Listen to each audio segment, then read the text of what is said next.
Hi, Sands resident Scott Mattis, your manager, coming to you with an update on what's going on here at the Sands. So let's start with the pool.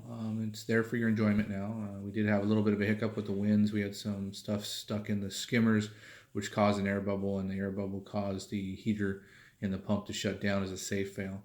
We're in the process of actually connecting all the pumps to the internet, which will actually give us alerts when this happens in the future. We've just been registering the system and going through that process. So this shouldn't be a problem in the future. We should be able to catch it quite quicker. But we apologize. I know the temperature got down to about 50 degrees and it wasn't comfortable. It took about 10 hours to get us back up to running once we figured out what the problem was. But again, it's all new equipment to us, so our certified pool operator, which is John, our maintenance tech, is working out all the kinks with the equipment and the contractors. So that should be taken care of real soon. And the hot tubs, I know there's one section that the jets aren't working correctly, and they're working on that. So the contractor has to deliver that to us. And with that, just be careful when you walk around the pool. There's still some empty planters, and we're in the process of landscaping those in the near future. And there's still some minor construction going on with stuccoing and painting around the property. So just be careful when you're walking around the common areas. That we want to make sure that you're safe around there.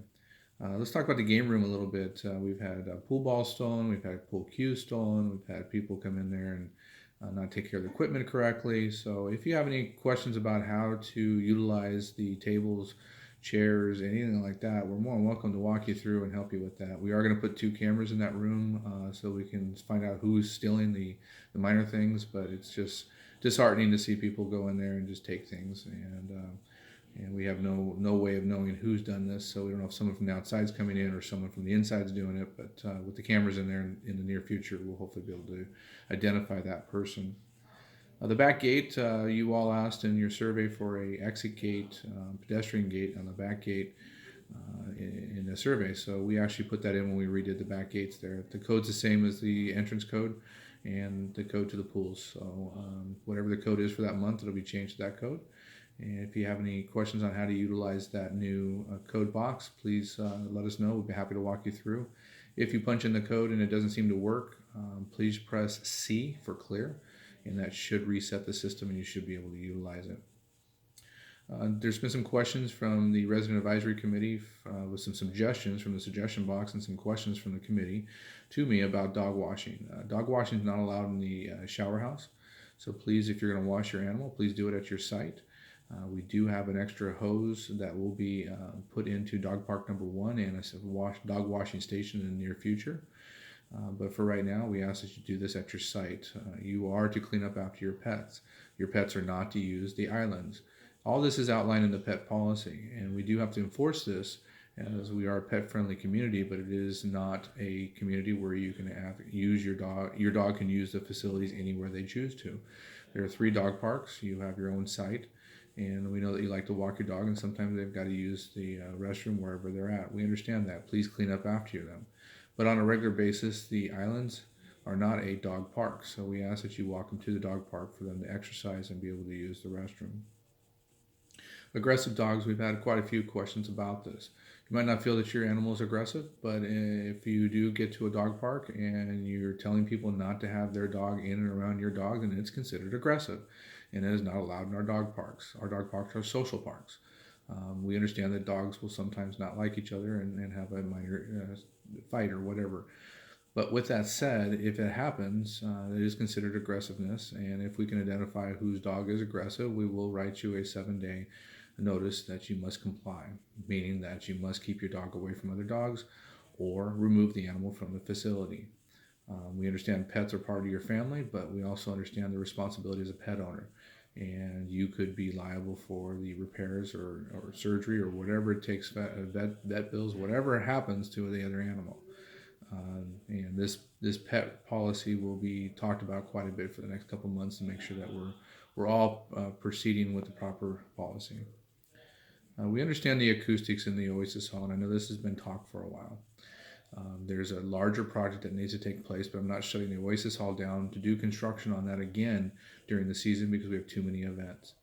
The Resident Advisory Committee has come up with a plan to put up some flags and hopefully help with the acoustics. We know that's not going to be the end all, and we know that the bigger project has to be done for the acoustics in there. If we had known that the hardwood floors and the ceiling and the walls were going to cause so many acoustic problems, we would have done some different techniques to it. But I didn't understand that at the beginning. I do now. I've had many suggestions, and we know what we need to do, but it's going to take a bigger capital expenditure, and it's also going to take a longer project to do that with a contractor. So, without shutting the Oasis Hall down, it will be done after the season is over. The wood shop, people have been talking about this for a while. I know that a lot of you, the wood carvers and woodworkers, like to get into the shop. We were delayed a little bit with the rains, and then we had some engineer structuring issue with the current shop that we're going to be moving into at the maintenance area. We had to work that out with our contractor. We've done that. We've ordered a door. We'll be putting concrete down and hopefully have the wood shop in 2 to 3 weeks open. The laundry room, something to talk about real quick is that when you use your credit card or Apple Pay, it's at your risk of the machine's working or not working. This sometimes happens. You'll put money in a machine or you'll use your credit card and the machine will stop working. We have no mechanism on reimbursing you for your credit card or Apple Pay. We do have a mechanism to reimburse you for the cash, as the cash machine is ours. We run that machine. Everything else is contracted with CSC. The notice has been put up in the room that there's an 800 number that you can call. If something happens with your credit card while using your credit card, they can reimburse you. It has nothing to do with the Sands RV or Sun Communities. This is a contract. We understand that some of the machines go down, and this happens. We're in the process of the contract being changed next year and bringing in newer machines. So I hope this clears up any of that. And then lastly, the resident meeting this month has been moved from the last week to the first week of February. It'll be February 7th at 3 p.m. Most likely the Oasis Hall. We'll announce the location when it gets closer. And we'll be unveiling our new security plan. We've been given approval on some things to move forward with our security plan, and we'll be unveiling that. So the only thing I'd like to add to that is starting on Thursday of this week, which will be tomorrow night at 9 p.m., Olin Security has been hired as the overnight security to do 4 days a week. So from Thursday through Sunday, Olin Security will be in the property. I don't know if they'll be in a marked vehicle right away. They will be in the future. They might be driving our vehicle. But if you see a uniformed officer or a uniformed security officer, you'll understand who they are. They'll be here from 9 p.m. till 5 a.m. and hopefully there'll be a little more of a presence, and people will understand that they can't just walk into the Sands RV Resort and take things. They will be watching the perimeter. Also, our ranger program is going to be changing. We'll be utilizing our rangers when they're not out assisting individuals or helping us in other areas. They will be checking IDs, meaning car tags. If your car is not tagged, meaning that you have not filled out the paperwork to get your vehicle tags on your car, you will be stopped and asked where you're going. Once they feel comfortable, they'll let you go. If they don't feel comfortable, they might make you come to the office and fill out your paperwork.